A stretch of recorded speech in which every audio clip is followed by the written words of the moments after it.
वास्तव में रहस्य का कोई अपना अस्तित्व नहीं है। प्रकृति में जीने वाला हर एक जीव जंतु इन प्रकृति के नियमों के आधार से जीता है और उसे प्रकृति में घटित होने वाली हर बात का इसीलिए पता है। जितनी समझ और अकल एक चींटी में है वह शायद ही आज के किसी मनुष्य में भी है, क्योंकि चींटी भी प्रकृति के नियमों का उल्लंघन नहीं करती, इसलिए प्रकृति में होने वाले हर बदलाव को वो महसूस कर सकती है।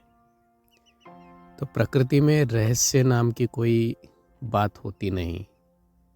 ये रहस्य हमारे लिए होते हैं, क्योंकि हम इस प्रकार से अपने आप को अज्ञान के अंधेरे में घेरे हुए हैं कि कहीं से भी अगर हमें थोड़ी सी प्रकाश की लौ मिलती है तो हमें आश्चर्य लगता है और हमें लगता है कि कोई छोटा सा रहस्य हमारे सामने उजागर हो गया। जब आप सत्य ज्ञान के प्रकाश में अपने जीवन को लाते हैं, उस ईश्वर के निकट पहुंचते हैं, प्रकृति के नियमों के आधार से अपने इस भौतिक जीवन को जीते हैं, तो आपके लिए हर बात खुली किताब की तरह है। आप फिर ये नहीं कह सकते कि ये बात रहस्य है, या इसे मैं नहीं समझता हूँ, या इसे नहीं जानता हूँ। और जीवन की वो अवस्था ही वास्तव में हमारे लिए बनी हुई है, क्योंकि इन सभी बातों का अनुभव ये पशु पक्षी जीव जंतु नहीं कर सकते जो हम कर सकते हैं। वे शायद ही अपने आप को शांति में बैठ के आनंद का अनुभव करते होंगे।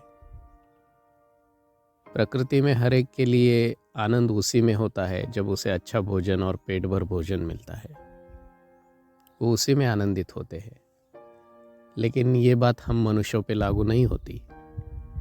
हमें केवल रहने के लिए छोटा सा घर नहीं चाहिए, खाने के लिए केवल अच्छे पदार्थ नहीं चाहिए, लेकिन इसके साथ साथ हम जीवन भर कुछ संबंधों में जीते हैं।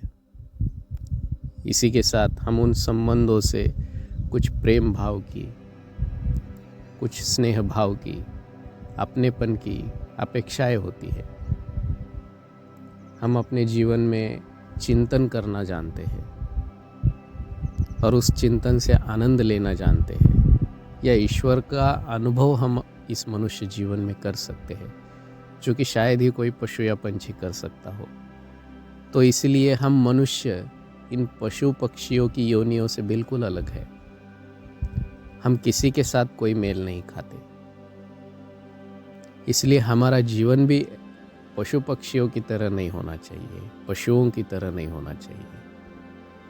अगर हम समझते हैं कि हम इंसान हैं और सब में ऊपर है, तो हमारा कर्तव्य भी ये बनता है कि हमारे जीवन का स्तर भी ऐसा ऊपर हो। तो आज कितने लोगों के जीवन का स्तर ऊपर है? वे इसी चिंताओं में, परेशानियों में घिरे हुए हैं कि बस हमें आज की रोटी कैसे मिले, या कल हमारा भविष्य क्या होगा। ये चिंता तो उन जानवरों को भी नहीं है। फिर हम समझदार और बुद्धिमान होकर हमारा फ़ायदा क्या? अगर जीवन भर हमें केवल मेहनत करके ही रोटी कमानी पड़ती हो, तो हमसे अच्छे तो वो जानवर है जिन्हें इतना तो पता है कि मुझे पेट भर खाने के लिए किसी की गुलामी करने की आवश्यकता नहीं है। मैं खुद अपना खाना ढूंढ सकता हूँ और खा सकता हूँ।